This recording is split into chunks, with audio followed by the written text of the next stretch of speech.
Hello everyone, in this video I'm going to show you how to make Instagram account private.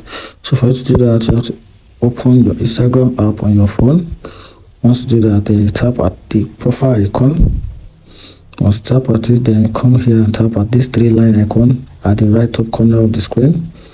Once you do that, another page is going to pop up, and that is where we can configure our Instagram settings and activities. Once that page is open, then you scroll down a little, then you tap out this option called privacy account or account privacy.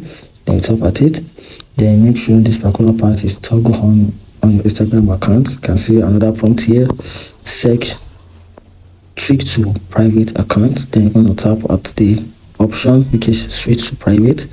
Then with this option, you can see your account has now been made private. If you find this video helpful, like and follow for more. Thank you.